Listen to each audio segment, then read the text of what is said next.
Your surname isn't just a name, it's a story. And for Sicilians, that story is a wild ride through ancient empires, forgotten languages, and a resilience that echoes through generations. What if your last name wasn't just Italian, but a hidden clue pointing to a Greek sailor, an Arab merchant, or a Norman knight? We're about to peel back the layers of history hidden in plain sight and find out what your Sicilian surname actually means. Sicily isn't just an island. It's the heart of the Mediterranean. For thousands of years, it was the ultimate prize. Greeks, Romans, Vandals, Byzantines, Arabs, and Spaniards. They all came, they all conquered, and they all left a piece of themselves behind. That history isn't just in the buildings or the food, it's in the very names that people carry today. Most Sicilian family names only became permanent around the 15th century, mostly for things like taxes and keeping records. But the words they chose for those names are a linguistic roadmap, a trail of breadcrumbs leading back to who was in charge and whose culture was shaping the island. So if you've ever wondered why your Sicilian name sounds a little different, or if you feel a connection to a history you can't quite place, you're in the right spot. We're taking a journey through time, starting with the very foundations of Sicilian culture. Long before Rome was even a thing, Sicily was a crown jewel of the Greek world, a key part of Magna Graecia, or Greater Greece. For over 500 years, starting in the 8th century BC, Greek colonies ran the island. Cities like Syracuse, Agrigento, and Messina were hotspots of Greek art, philosophy, and language. That influence never really went away.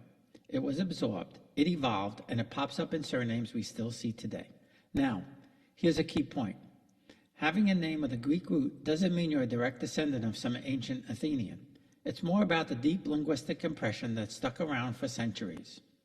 People often adopted surnames from words that were just part of the local dialect, which was already a rich stew of languages. Take the name Greco, one of the most common surnames in Sicily. It literally means Greek, or someone who just traded with Greeks, or maybe even an actor who played the Greek in a local play. The name Presti comes from the Greek word presbyteros, meaning priest. Surnames like Nicotra and Anastasi also have clear Greek origins. And if your name is Chrysanthi or Grisanti, it probably comes from the Greek chrysanthus, meaning golden flower. These names are echoes of a time when Sicily was one of the brightest stars in the Hellenic world. After Rome fell and the Byzantines had their turn, a new power swept across the Mediterranean: the Arabs. From the 9th to the 11th century, Sicily was an Islamic emirate, and this period totally transformed the island. The Arabs brought new crops like lemons, oranges, and pistachios. They built incredible irrigation systems, magnificent mosques, and bustling markets. And their language, Arabic, left a huge and lasting mark on the Sicilian dialect, and you guessed it, its surnames. A lot of Sicilian names come from this legacy.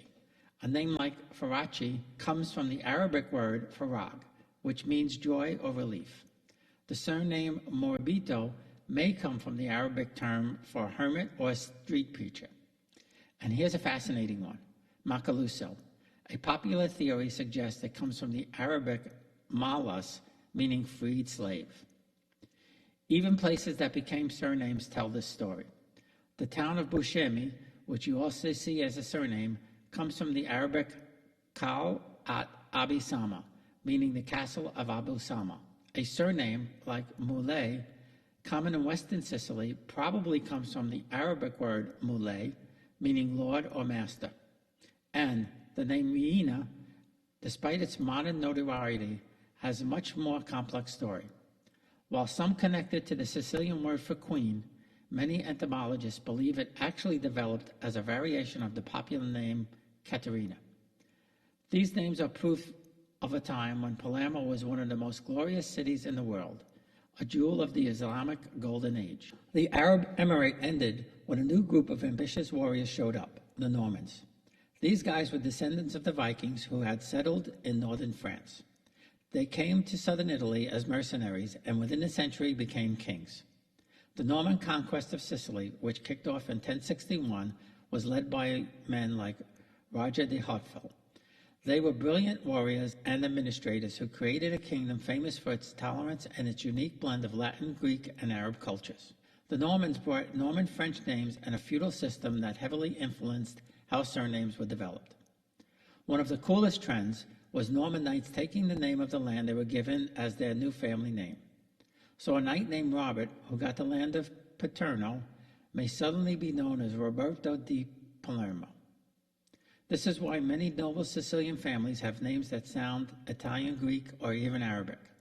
They are named for the lands they ruled, not from where they were in France. But plenty of names do show a direct Norman French link, like the names Geoffrey or Godfrey, Anselmi for Anselm, and Tancredi for Tancred were brought right over.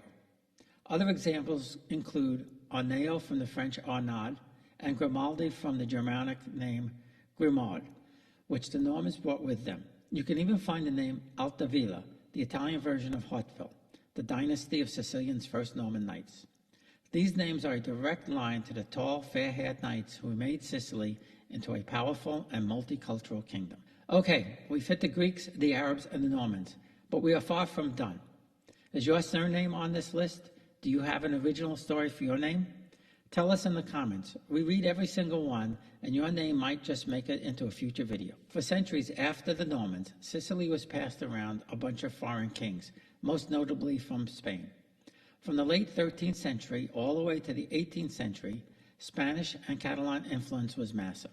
This super long period of rule explains the surnames like Alvarez, Gonzalez, Ramirez, and Catalano, which just means someone from Catalonia. Even a name like Ingracia is thought to be a spin on the Spanish name Garcia. But there's another less famous migration that added a totally unique thread to the Sicilian story.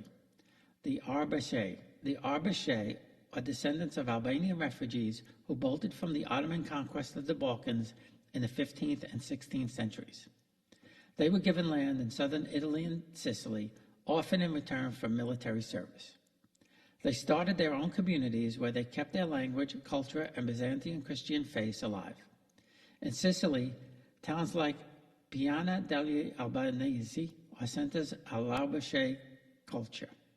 Surnames like Shiro, Matragna, and Cuciglia are strongly tied to these communities and tell a story of finding refuge and building a new home, all while fiercely holding on to an ancient identity.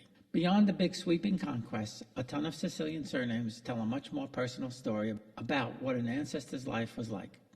You can basically break them down into a few main types.